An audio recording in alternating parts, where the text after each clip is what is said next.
Have you witnessed human death?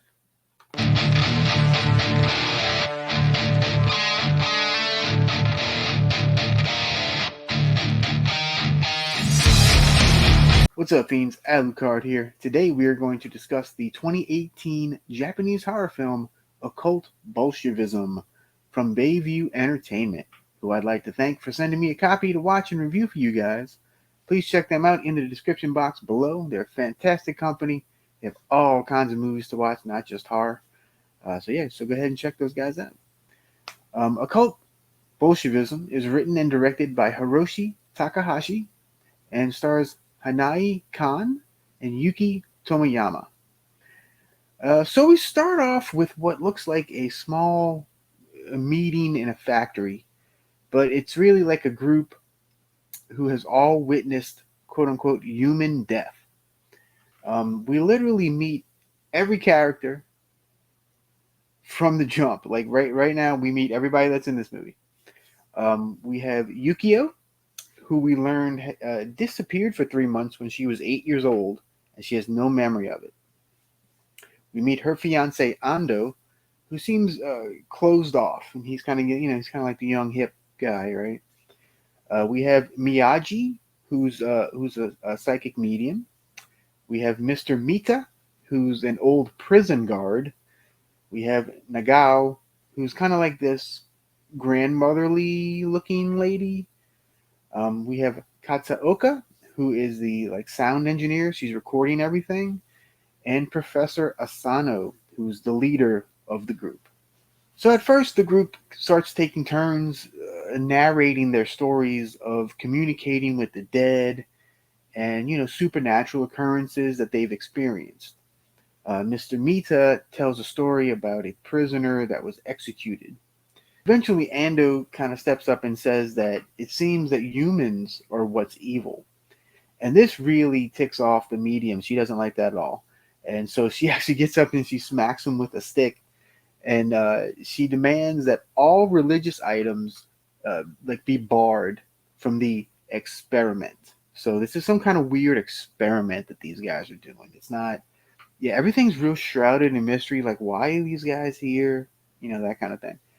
Anyway, Endo tries to leave, but the professor claims he cannot leave because the experiment has started and that they are all spiritual vanguards. Thought that was an interesting term. Then all of a sudden they all stand up out of their seats and they start singing the Bolshevik party anthem. And when this happens, these giant posters of Stalin and Lenin come down and looming over them. It's really weird. So and then the opening credits happen.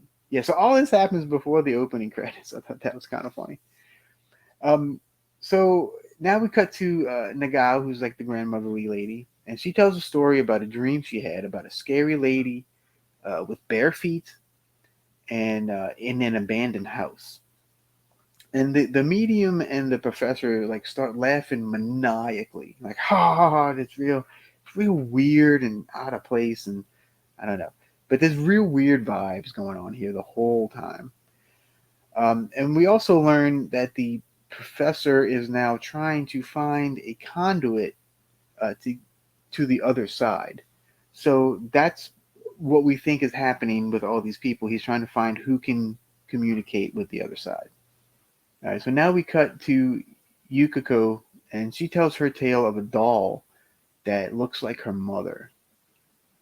It's a really weird. All the stories are really weird, and so now the sounds of the spirits are kind of going wild. You can hear them, and then there's a big blackout that occurs. However, the experiment cannot end until everyone speaks. The only one that hasn't spoken yet is Ando. He's the only one left. He tells his story. I'm not going to tell you what it's about. I'll let you watch it to see what it is.